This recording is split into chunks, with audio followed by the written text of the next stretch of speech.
ဈေးနှုန်းချင်းကနှစ်ဆနီးပါးလောက်ကွာသွားပြီမဲ့ကွာလီပိုင်းမှာရောတကယ်ပဲအဲ့လောက်ကွာသွားမှာဝါလက်မိုက်ခရိုဖုန်းတွေကိုအခုမှစသုံးမဲ့ပေါ်လာတဲ့အတွက်မိုက်ခရိုဖုန်း brand အများကြီးရှိတဲ့နေရာမှာဘိုယာ brand တွေကဘိုယာ Link 3နဲ့ဘိုယာ Mini 2ဘယ်မိုက်ခရိုဖုန်းကိုရွေးချယ်ရမလဲဆိုတော့စဉ်းစားခက်နေပြီလား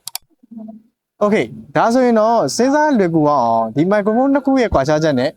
ဘယ်မိုက်ခရိုဖုန်းကကိုယ်နဲ့ပို့ပြီးတင့်တော်လဲဆိုတော့ဒီဗီဒီယိုလေးမှာပြောပြပေးမယ်ဒီမိုက်ခရိုဖုန်းတစ်ခုလုံးကတိုက်စီ version နဲ့တိုက်စီရော Lightning ရောပါတယ် combo version ဆိုပြီး option တစ်ခုလာမှာဖြစ်ပြီးတော့ဖုန်းနဲ့ပဲပေါ့ပေါ့ပါဗီဒီယိုရိုက်ကူးချင်တဲ့သူတွေတော့ဆိုလို့ရှိရင်တော့ Voya Mini 2ကိုအသုံးပြုလို့ရရဆိုပေမဲ့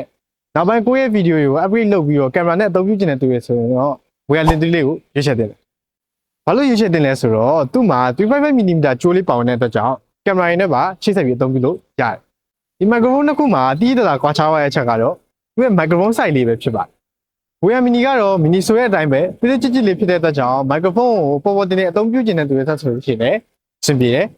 နောက်ပြီး Voya Link 3ကတော့ cycle shape လေးနဲ့လာပြီးတော့သူ့မှာ mini နဲ့တူတဲ့တစ်ချက်က column မှာသုံးလို့ရတဲ့ clip အပြင် magnet လေးပါတဲ့အတွက်ကြောင့်ကိုကြိုက်နေတဲ့နေရာမှာတက်ပြီးတော့အသုံးပြုလို့ရမှာဖြစ်ပါတယ်